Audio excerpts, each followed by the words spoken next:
Good evening and welcome to Scotland at 7 on this Thursday, the 10th of October. I'm Douglas MacKenzie, bringing you stories from Scotland and around the world. We have no guest with us to discuss the stories tonight, so some of them are a bit more in depth, but I hope they will be interesting enough to stimulate discussion where you are. And remember also, if you want to share your thoughts on items on the programme, there is a Twitter or X account now for Broadcasting Scotland, where you can message us, and also a Blue Sky account. We start tonight, as we always do, with an update from Ukraine on day 960 since the full-scale Russian invasion of the country. Speaking in Croatia on Wednesday, Ukrainian President Volodymyr Zelensky said that the war could be ended as soon as next year. Addressing the third Ukraine Southeast Europe summit in Dubrovnik, the Ukrainian leader said, "In October, November and December, we have a real chance to move the situation towards peace and long-term stability. The situation on the battlefield creates an opportunity to make this choice, a choice in favour of decisive action to end the war no later than 2025. President Zelensky was in London today to meet the new NATO Secretary-General Mark Rutte and the UK Prime Minister Sir Keir Starmer. The hastily arranged meeting comes after a Ramstein summit where Zelensky was going to present a victory plan to Western leaders was formally postponed after President Biden cancelled his trip in order to stay at home to respond to Hurricane Milton. Organisers said that the Ramstein meeting of about 20 world leaders in Germany would be rescheduled. A Russian ballistic missile strike on port infrastructure in Odessa region killed 6 Ukrainian people and wounded 11 others on Wednesday, authorities said. The attack struck a civilian container ship flying the flag of Panama, according to the region's governor, Oleg Kieper. Ukraine's military said it made a direct hit on a base storing Shahed drones in southern Russia's Krasnodar region. A statement said the attack near a village called Oktябrьski was carried out jointly by naval forces and the SBU intelligence service. Earlier, the Ukrainian military said one of its drones struck an important depot storing North Korean arms, along with glide bombs and other munitions in Russia's Bryansk border region. Russian authorities declared a state of emergency in the area after detonations of explosive objects.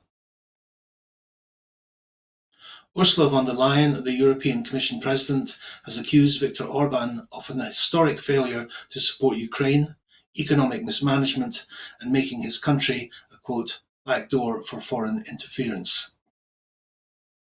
At the European Parliament in Strasbourg, she pointedly criticised Orban's stance on Ukraine. Von der Leyen was speaking after Orban set out the priorities for Hungary's 6-month EU presidency. The usually routine moment in the EU calendar became a boisterous session. Orban's MEPs in the far-right Patriots for Europe group applauded him, while pro-European parties clapped for von der Leyen. The UK government has launched an Office of Trade Sanctions implementation today, with new powers to penalise companies that fail to comply with restrictions on exports of services to Russia. And now the latest news from Israel and Gaza. At least 42,065 Palestinians have been killed and 97,886 injured in Gaza since 7th of October 2023, the Gaza Health Ministry said in a statement today. At least 28 people, including women and children, have been killed after an Israeli airstrike hit a school sheltering displaced people in central Gaza. The Palestine Red Crescent Society said it had responded to 27 fatalities and 54 injuries after the strike on the school-turned-shelter in Deir al-Balah. The Israeli military claimed it was targeting militants who were operating in the compound. The Israeli military continued to push on with its offensive into Jabalia, the largest of Gaza's 8 historic refugee camps, and the nearby towns of Beit Hanun and Beit Lahia. Palestinian health officials say at least 130 people have been killed so far in the operation. Hundreds of thousands of civilians in Gaza remain trapped by the latest Israeli offensive centered on Jabalia refugee camp, according to UN agencies and human rights groups. Philippe Lazzarini, the head of the UN Palestinian Refugee Agency, UNRWA, said some shelters and services were being forced to shut down for the first time since the war began, and that with almost no basic supplies available, hunger was spreading again in northern Gaza, amid witness accounts of bodies lying uncollected in the streets because of the renewed fighting. 3 hospitals in northern Gaza, Indonesian Al-Aqda and Kamal Adwan hospitals, have been ordered by Israeli forces to evacuate, putting patients' lives at risk, medics say. The US has called on Israel to urgently address catastrophic conditions among Palestinian civilians in the Gaza Strip and stop intensifying suffering by limiting aid deliveries. Speaking to the UN Security Council, UN Ambassador Linda Thomas-Greenfield also warned Israel against trying to permanently expel Palestinians from Gaza or seize any territory for itself. Ireland's Prime Minister Simon Harris said he is hopeful of a ceasefire in the Middle East after an hour-long meeting with Joe Biden in Washington on Wednesday night. Al Jazeera has accused Israel of deliberately targeting journalists after one of its cameramen was shot and critically injured by an Israeli sniper on Wednesday, while a photojournalist for another network was killed and a third also injured while covering the siege of Jabalia camp in northern Gaza. UNIFIL, the UN peacekeeping force in Lebanon, said its headquarters and nearby positions in southern Lebanon have been repeatedly hit amid recent escalation along the Blue Line. UNIFIL said it is following up with Israel's military after it said IDF soldiers deliberately fired at UN positions and 2 peacekeepers were injured and hospitalized. A UN inquiry said it found that Israeli actions in Gaza amounted to both war crimes and the crime against humanity of extermination. EU staff have stepped up their criticism over Europe's inaction in response to the Israel-Gaza war, in a letter calling on the bloc's senior officials to start a dialogue with them aimed at changing course on the Middle East crisis. Gulf states have been lobbying Washington to stop Israel from attacking Iran's oil sites because they are concerned their own oil facilities could come under fire from Tehran's proxies if the conflict escalates. To the UK now, and the UK government announced a major new workers' rights bill at Westminster today, a measure which has been promised by Labour in their election manifesto. The government claimed that the bill would be the biggest upgrade to rights at work for a generation. However, business groups have voiced concerns about how the changes will work in practice, while trade unions have complained that many of the measures originally promised have been watered down. Most of the planned changes will not take effect for 2 years following a period of consultation. Unite General Secretary Sharon Graham said, "This bill is without doubt a significant step forward for workers, but stops short of making work pay. The bill still ties itself up in knots, trying to avoid what was promised. Failure to end fire and rehire and 0 hours contracts is once and for all will leave more holes than Swiss cheese that hostile employers will use." She added that the bill also fails to give workers the sort of meaningful rights to access a union for pay bargaining that would put more money in their pockets and in turn would aid growth. Unite will continue to make the workers' voice heard as we push for improvements to the legislation as the bill goes through Parliament. Commenting, SNP business spokesperson Chris Law MP said, "The SNP broadly welcomes the proposals in the Employment Rights Bill, but we agree with trade unions that it's disappointing the Labour government has dropped, watered down or delayed a number of key election pledges, breaking their promises and leaving millions of workers shortchanged. It is vital that employment powers are now fully devolved to the Scottish Parliament. That is the only way that Scotland can fully protect and extend workers' rights. It is disappointing that this bill won't do that, despite promises from the Labour Party during the 2014 independence referendum that Scotland would get maximum devolution. If employment powers had been devolved in 2014, the SNP government would have already improved workers' rights years ago. Instead, Westminster has spent the past decade undermining workers' rights, and the reality is the next UK Tory government could rip up any of the changes made in this legislation. The SNP will therefore press the Labour government to go further to improve this bill, fix the gaps, and devolve employment law at the earliest opportunity. And now the Stussy and the mystery surrounding GB Energy. The Labour Party has voted down provisions to the GB Energy Bill which would have honoured their pledge to cut energy bills by £300. At the GB Energy Bill committee stage in Westminster today, Labour MPs voted against amendments to include a commitment to slashing bills by £300, as well as forcing ministers to report on progress towards that objective. Sir Keir Starmer is facing huge pressure to deliver the election pledge he made to reduce bills by at least £300, despite Labour government's ministers' attempts to backtrack on the pledge since the election. Energy bills increased by 10% this winter, despite Labour's promises that bills would fall. On Tuesday, GB Energy's Jürgen Meyer was unable to provide any detail on when bills may fall as a result of GB Energy. Under questioning from Stephen Flynn, the GB Energy chair could not provide a timescale on the delivery of the Labour Party's principal campaign pledge. Commenting, the SNP Westminster leader said, "The Labour Party had a pledge to cut bills by £300, but it's fallen at the very first hurdle. Rather than slash bills, they've robbed pensioners of their winter fuel payment and allowed bills to rise by 10%. By backing amendments to the bill, Labour MPs have the chance to make GB Energy serve a clear purpose in cutting bills, but instead they rejected that and U-turned on their commitment to reduce heating bills. We've been absolutely clear that revenues from our vast natural resources should be used to the benefit of the people of Scotland in cheaper bills and greater investment. That wealth should not be for nuclear power plants in England, nor to fund the Labour government's Austerity 2.0.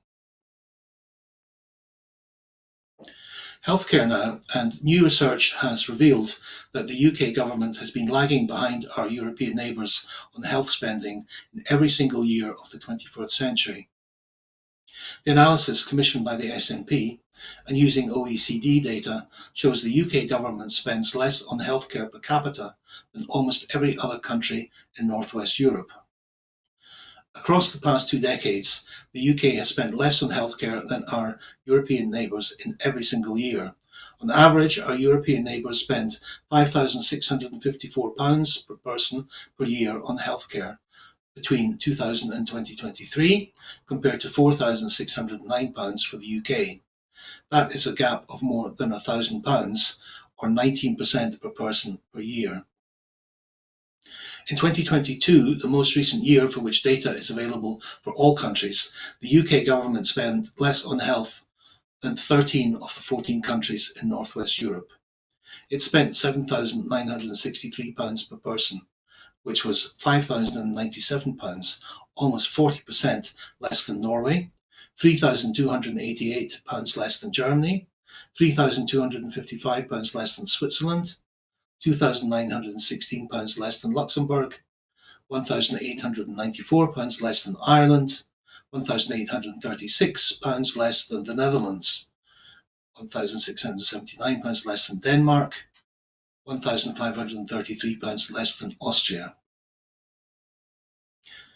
Last year, the same trend continued, with the UK government spending the least of the 8 countries for which 2023 data is currently available, and 1,986, 19% less per person than the average of our European neighbours. A funding boost of £16 billion would deliver an additional £1.6 billion in Barnett consequentials to spend on healthcare in Scotland, and it would be a start in closing the gap with our European neighbours, raising UK spending by around £238 per person. A damning report into NHS England last month by Lord Darcy warned NHS England is in a critical condition and serious trouble, which it says has been chronically weakened by the UK government's policy of austerity and starved of capital investment, leading to, quote, crumbling buildings. Despite this, Rachel Reeves halted NHS England's hospital building programme and placed it under review as one of her first acts as Chancellor. She has also instructed UK government departments to model cuts to their investment plans of up to 10% of their annual capital spending ahead of the budget. Commenting, SNP Westminster Health spokesperson Seamus Logan MP said, "The UK government has chronically underfunded the NHS for more than a decade, and as a result, it has restricted the funding available for healthcare in Scotland and every other part of the UK. There's no escaping the fact that the NHS needs more money. The Chancellor must deliver a major funding boost of at least £16 billion a year for the NHS at the UK budget, which would deliver an additional £1.6 billion for NHS Scotland." Lord Darcy's damning report underlined the damaging impact of Westminster austerity cuts on the NHS. It must be an urgent wake-up call for the Labour government.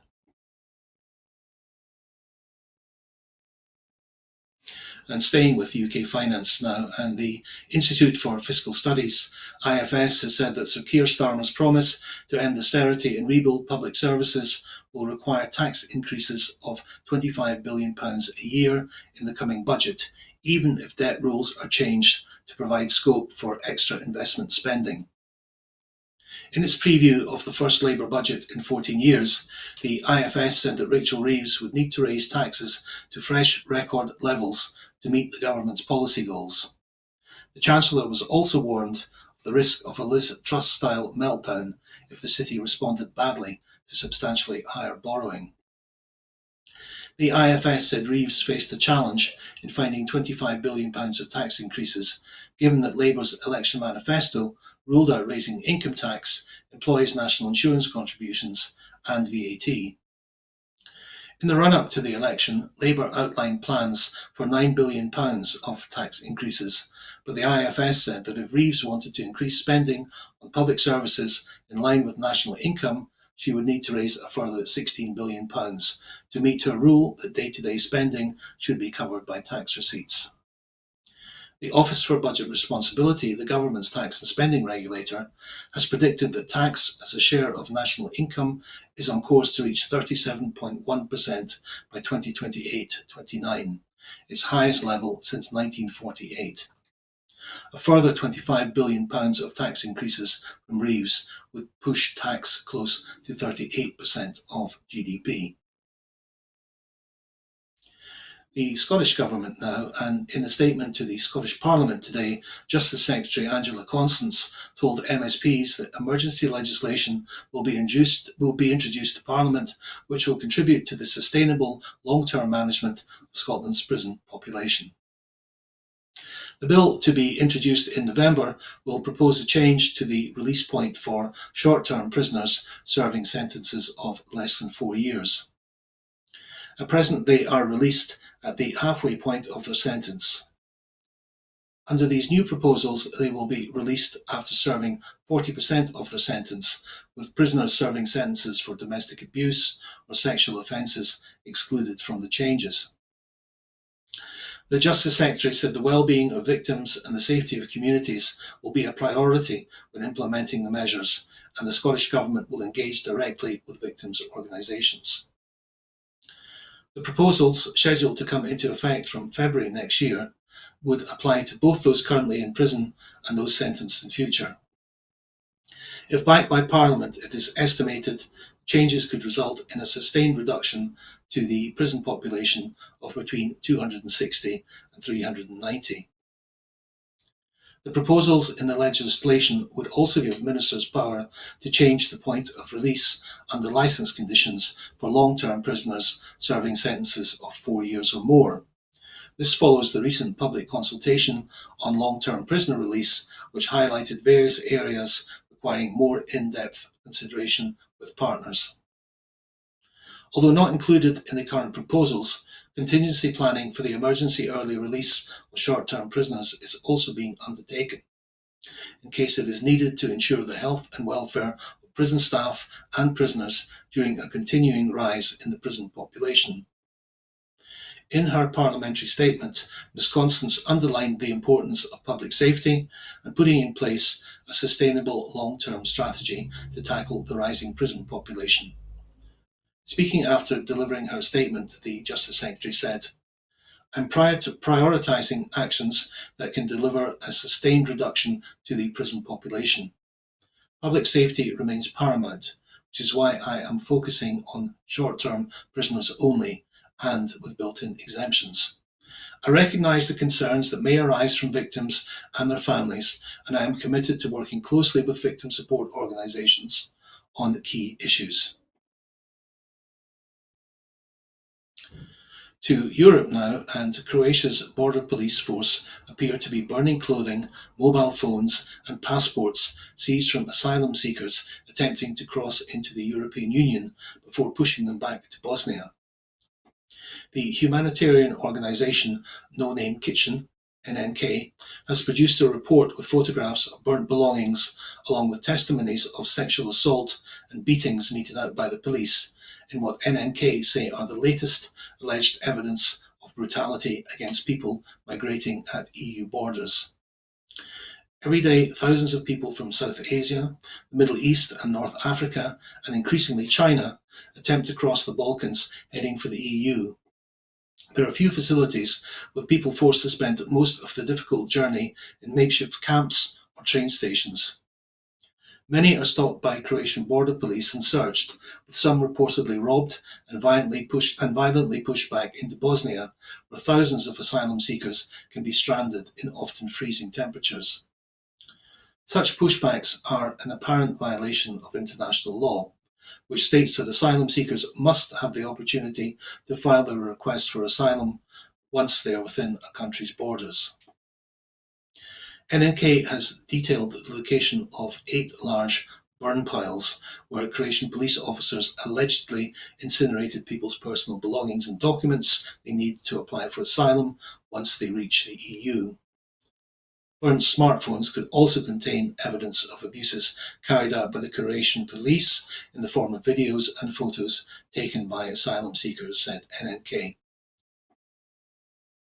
NNK travelled to the Bosnia-Croatia border at the end of 2023 and early 2024 to find evidence of burn piles mentioned in the testimonies of people pushed back from the border, but which it had not previously verified. The organisation identified the sites in areas known for pushbacks and documented ID cards, half-burnt bags, hundreds of phones, shoes, glasses, official government documents, power banks, money and other everyday objects that corroborate the testimonies. It also collected testimonies of alleged violence by the border police. In the USA next, at least 4 people were confirmed dead today as Florida began to assess the damage from Hurricane Milton, the Category 3 storm that caused extensive property damage across the state and left more than 3.4 million homes and businesses without power. Authorities said the fatalities happened in a senior community in St. Lucie County that was struck by a tornado formed in Milton's outer bands. The tornado happened before the hurricane made landfall near Sarasota on Florida's western coast on Wednesday evening.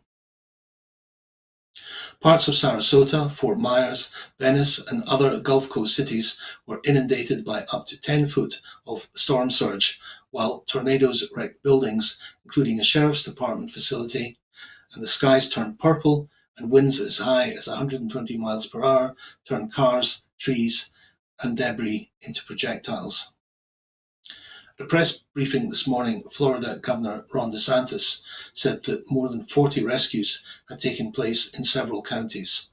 Search and rescue operations were ongoing and that it was too soon to tell how many people had died. The Tampa Police Department released video of officers rescuing multiple children from a house that was partially destroyed by a fallen tree. DeSantis said forecasters' worst fears of a storm surge up to 15 foot in the densely populated cities of Tampa and St. Petersburg had not been realized. He said that Sarasota, the worst hit county, saw an 8 to 10 foot wall of seawater from the Gulf of Mexico. Milton made landfall on Siesta Key, south of St. Petersburg, around 8:30 p.m. on Wednesday. 8 hours later, it moved offshore, just north of Cape Canaveral, as a Category 1 hurricane with winds of 85 miles per hour, according to the National Hurricane Center. Although the core of Milton had moved into the Atlantic, the NHC warned of significant ongoing hazards. The Scottish Government accounts for the last financial year have been given an unqualified audit opinion. For the year 2023 to 24, Scottish Government ministers say that they were forced to make tough choices to navigate the, quote, most challenging financial situation since devolution. The Scottish Government's accounts record a total spend of £53,980 million, an underspend of £277 million, around 0.5% of the overall budget, and has been carried over in full to be spent in 2024 to 2025. Finance Secretary Shona Robeson said, since this government took office, we have consistently managed our fixed budget responsibly, and I am pleased the annual accounts have been given an unqualified audit opinion for every one of those years. The last financial year was among the most challenging since devolution, and we have responded to higher inflation and cost of living pressures by making tough decisions to protect the most vulnerable in society. The Scottish Government cannot overspend on its budget, and in 2023 to 24, we were left a small underspend to ensure we could manage any unexpected funding pressures. Every penny of this has been allocated for spending in 2024-2025. We will continue to work to ensure the sustainability of Scotland's finances as we prioritise our spending towards eradicating child poverty, growing the economy, tackling the climate emergency, and improving Scotland's public services. Staying with the Scottish Government, and it has urged families getting a Scottish benefit to help them buy healthy foods to check their balance on their prepaid card. Best Start Foods, a payment of up to £42.40 every 4 weeks, helps eligible pregnant women, parents, families and carers with children under the age of 3 to buy healthy foods from a range of supermarkets, small shops and online stores. Since its launch in 2019, the Scottish Government has paid over £57 million to over 86,000 parents and carers. The majority of people say it is clear how to use the card. It has helped them to buy milk or healthy food, and they have been able to use it without any difficulty, according to a recent survey. People that have not yet activated the card or don't use it regularly could be missing out on money that can help pay for healthy foods. Social Security Scotland continued to contact those getting Best Start Foods via text message to alert them to balances available to spend on their cards. People can apply for the payment as soon as they know they are pregnant, during pregnancy, and up to when their child turns 3. The removal of income limits earlier this year also means even more people can now get the payment and are being urged to check if they are eligible. Speaking at a visit to Edinburgh Community Food during Challenge Poverty Week, Social Justice Secretary Shirley-Ann Somerville said, "We are determined to eradicate child poverty and reduce health inequalities in Scotland, and Best Start Foods, part of the 5 family payments, is part of a package to support this. We want to make sure people know about and get all the financial help they are entitled to. This is particularly relevant during the continuing cost of living crisis. I'm urging anyone who has a Best Starts Foods card to look it out, make sure it's activated, and check the balance for money to help pay for their food shop." And a final story from the Scottish Government. Gaelic projects in Islay will benefit from Scottish Government funding as part of efforts to grow the language. Isla's Gaelic Centre will receive £150,000 for a virtual experience which will pull viewers into another world as they learn about the island's history, heritage and geography. Projectors, touch walls and a virtual reality headset will create a 360-degree experience of Gaelic Isla. This will enable visitors to experience the scents and sounds of the island as they explore a library of Gaelic stories, songs and language courses. A further £8,000 will go towards the construction of an outdoor classroom at Bowmore Gaelic Medium Primary School to be used for plays, poems and other drama activities. Deputy First Minister Kate Forbes has announced the funding ahead of the opening of the Royal National Mod in Oban. Ms Forbes said, "It's only fitting that this year's Mod is in Oban, as Gaelic forms a core part of Argyll's culture, heritage and history. Our investment in a virtual experience at the Isla Gaelic Centre will help to create a star attraction which will bring new opportunities for the island." Before I go, I just want to remind you that at Broadcasting Scotland, we depend on the generosity of our supporters. To everyone who has donated, and to everyone who has signed up to make a regular monthly payment, thank you very much. We face costs of over £4,000 every month, but only receive donations of around £2,500. We urgently need more regular subscribers, but we need to clear our debts as well. We are at crisis point and really need to increase our donations to be able to pay our bills and survive. Our programmes will always be free to view. However, if you can afford £5 a month, please consider becoming a Broadcasting Scotland supporter, and please donate whatever you can afford. Thank you very much for watching this evening. Please join us on Broadcasting Scotland again tomorrow. Goodbye and good night.